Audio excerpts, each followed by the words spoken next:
ایسا کام اچھا نہیں جو تم کو اللہ اور اس کے رسول سے دور کر دے، جو تمہارا ایمان برباد کر دے، ایسا کام نہیں۔ تو محدث نے فرمایا کہ زمین کے اوپر کام، زمین کے نیچے آرام، تو زمین کے اوپر کام کرو، حلال رزق کماؤ، اپنے بچوں کو کھلاؤ، اور زمین کے اوپر کام کرو، نمازیں پڑھو۔ غوث اعظم فرماتے ہیں کیا؟ میں غوث اعظم کا ہی فرمان آپ کو بتا رہا ہوں۔ اگر آپ واقعی غوث اعظم کے غلام ہیں تو یہ میری بات بہت ہی غور سے سنیں گے، اور سننے کے بعد اس پر عمل بھی کریں گے۔ اس لیے میری بات نہیں ہے، یہ بات میں نہیں کہہ رہا ہوں، میں سلطان الاولیاء کی بات کر رہا ہوں، سراج الاولیاء کی بات کر رہا ہوں، اولیاء کرام کے سردار کی بات کر رہا ہوں، سرکار غوث اعظم کی بات کر رہا ہوں، پیران پیر بڑے پیر شیخ عبدالقادر جیلانی بغدادی رضی اللہ تعالی عنہ کی بات کر رہا ہوں۔ غوث اعظم نے فرمایا، اور آپ نے اظہار ناراضگی فرماتے ہوئے فرمایا، غوث اعظم نے اظہار ناراضگی، اور وہ کس سے ناراضگی؟ سرکار غوث اعظم نے فرمایا کہ جو نماز نہ پڑھے، نماز چھوڑ دے، اس کے بارے میں سرکار فرماتے ہیں، غوث اعظم فرماتے ہیں، میں اس سے بیزار ہوں۔ اللہ اکبر، فرمایا میں اس سے بیزار ہوں۔ سراج الاولیاء فرما رہے ہیں میں اس سے بیزار ہوں، بیزاری کا اظہار فرما رہے ہیں۔ اے غوث اعظم کے چاہنے والوں، اے غوث اعظم کے غلاموں، تمہارے غوث اعظم فرما رہے ہیں کہ میں اس سے بیزار ہوں جو فجر کی وقت سوتا رہے، نماز نہ پڑھے، میں اس سے بیزار ہوں۔ اچھا، بیزار کب ہوتا ہے؟ یہ بیزاری والا جو لفظ میں بول رہا ہوں، جو غوث اعظم نے فرمایا، ماں باپ جو اپنے بیٹے سے بیزار ہوتے ہیں، اس کا مطلب کیا ہے؟ کہ ماں باپ اپنے بیٹے سے بیزار۔ اس بیزاری کا مطلب اگر آپ کے ذہن میں نہیں آئی ہے تو وہ بات میں آپ کے ذہن کے قریب اور ذہن میں اتار دوں۔ اب ماں باپ اپنے بیٹے سے بیزار، مطلب کیا ہے؟ مطلب یہ ہے کہ بیٹے کے اندر کوئی ایسی بری حرکت ہوگی، ایسا کوئی اس کا برا پھیر ہوگا جس سے ماں باپ ناراض ہوں گے، جبھی تو بیزار ہوں گے۔ بیزار کب ہوں گے بیٹے سے؟ ویسے تو ہر ماں باپ اپنے بچے کو دل سے چاہتے ہیں، محبت کرتے ہیں، سبھی جانتے ہیں محبت کرتے ہیں، لیکن ماں باپ اپنے بچے سے بیزار کب ہوتے ہیں؟ جب اس کے اندر کوئی بری بات دیکھتے ہیں۔ تو سرکار غوث اعظم فرماتے ہیں کہ میں اس سے بیزاری کا اظہار فرما رہے ہیں۔ اے غوث اعظم کے غلاموں، پیران پیر بڑے پیر شیخ عبدالقادر جیلانی کے غلاموں، جب فجر کی نماز ہو، فجر کے لیے نماز کے لیے اذان ہو، تو پھر اپنی چارپائی کو چھوڑ دو۔ بھلائی کہاں ڈھونڈتے پھر رہے ہو؟ تم اپنے لیے بھلائی کہاں تلاش کرتے پھر رہے ہو؟ دنیا میں کہیں بھلائی نہیں ہے، بلکہ محسن پکار رہا ہے، حیا علی الفلاح۔ محسن نے کہا ہے، صدا بلند کی ہے، اور یہ ندا رب تعالیٰ کی ہے، رب تعالیٰ کی ندا ہے جس کو تم نے نظر انداز کیا ہے۔ دوستو، محسن پکارا ہے، حی علی الصلاۃ،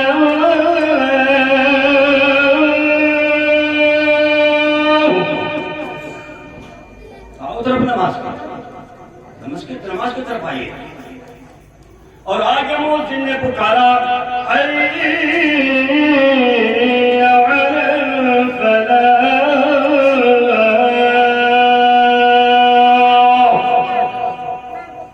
آؤ طرف بھلائی کے، آؤ طرف بھلائی کے. بھلائی تو یہاں پر ہے، بھلائی تو اللہ تبارک و تعالیٰ کے ذکر میں ہے. بھلائی اگر تجھے ملے گی، تم سوچ رہے ہو سونے میں ہے، بھلائی نہیں ہے. اور تم سوچ رہے ہو جو دن بھر اپنے کام میں لگے ہوئے ہو، بھلائی وہاں نہیں ہے. بھلائی اگر ہے تمہارے لیے، اگر تمہارے لیے کوئی کہیں بھلائی ہے تو وہ اللہ کے ذکر میں بھلائی ہے. بھلائی اگر ہے تو نمازوں میں بھلائی ہے. بھلائی اگر ہے تو اللہ تبارک و تعالیٰ کے ذکر میں بھلائی ہے. ارے بھلائی کے تلاش کرنے والوں کہاں تلاش کرتے پھر رہے ہو؟ بھلائی کہیں نہیں ملے گی. بھلائی اگر تم کو ملے گی تو شریعت پر عمل کرنے میں بھلائی ملے گی، قرآن کی تلاوت کرنے میں بھلائی ملے گی، نماز پڑھنے میں تم کو بھلائی ملے گی. بھلائی تو اس میں ہے. اور ایک چیز اور بتاؤں، یہ کیا ہے؟ ذکر ہے. یہ ذکر جا رہا ہے.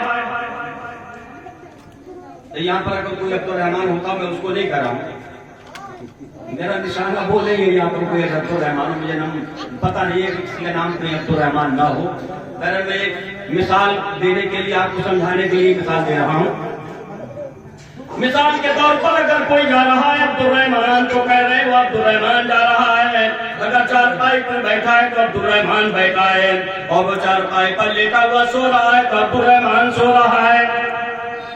اور جب جسم سے روح نکل گئی، جسم سے جب روح نکل گئی تو اب کیا کر رہے ہیں؟ اسی کو مٹی رکھی ہوئی ہے. اب کہنا مٹی رکھی ہوئی، اب نہیں کہنا عبد الرحمان سو رہا یا عبد الرحمان لے کر اب نہیں کریں، اب کہنا مٹی رکھی ہے. دوسرا آیا نمانے والا، نماز کو کھا کر کہہ رہا ہے یہ مٹی کب ہوگی، مٹی کب ہوگی. اس کا مطلب سمجھ رہے ہیں آپ؟ وہ یہ جو بول رہا ہے مٹی کب ہوگی، آنے والے نے کہا مٹی کب ہوگی. اس کا مطلب یہ ہے وہ یہ کہنا چاہتا ہے کہ مٹی کو مٹی میں کب پہنچاؤ گے، وہ یہ کہنا چاہ رہا ہے. اس کا کہنے کا مطلب یہ ہے یہ جو مٹی رکھی ہوئی ہے اس مٹی کو مٹی میں کب پہنچاؤ گے، مٹی کب ہوگی. لیکن یہ جو جسم ہے مٹی ہے اور مٹی کو مٹی میں پہنچا دیا جاتا ہے. لیکن کہتے ہو تم لوگ کہتے ہو روح. روح کیا ہے؟ یہ روح کیا ہے؟ روح خدا کا حکم ہے. روح کیا ہے؟ خدا کا حکم ہے. روح کیا ہے؟ روح نور ہے. روح کیا ہے؟ روح نور ہے جو تمہارے ہاتھ آنے والی نہیں ہے. نور کس کو کہتے ہیں؟ نور کا لغت میں معنی ہے کہ چمک دمک والی چیز، اس کو کہتے ہیں نور. نور کہتے ہیں نور کا معنی کیا ہے؟ چمک دمک والی چیز. اندھیرا تھا بلب جل گیا، روشنی ہو گئی، آپ پکڑنے کی کوشش کریے، ہاتھ آنے والی نہیں ہے. روح ہے لیکن ہاتھ آنے والی نہیں، پکڑ نہیں سکتے. بہرحال عزیزان محترم بات آئی تو میں آپ سے عرض کر دی. حضرت شیخ عبدالحق محدث دہلوی رحمۃ اللہ علیہ نے فرمایا کہ زمین کے اوپر کام اور زمین کے نیچے آرام. نیچے آرام کب ملے گا؟ اے بھائیوں، اے بچوں، زمین کے نیچے آرام کب ملے گا؟ اے بہنوں، اے ماؤں، اے بیٹیوں، آرام زمین کے نیچے کب ملے گا؟ جب تم زمین پر کام کرو گی، جب زمین کے اوپر خدا کا ذکر کرو گی تو زمین کے نیچے آرام ملے گا. زمین کے اوپر نمازیں پڑھو گی تو تم کو زمین کے نیچے آرام ملے گا. زمین کے اوپر قرآن کی تلاوت کرو گی تو تم کو زمین کے نیچے آرام ملے گا. زمین کے اوپر بیٹھ کر رب تعالیٰ کا ذکر کرو گی تو تم کو زمین کے نیچے ملے گا آرام. جب تک یہ تمہاری زبان چل رہی ہے اے دوستو اس کی قدر کر لو.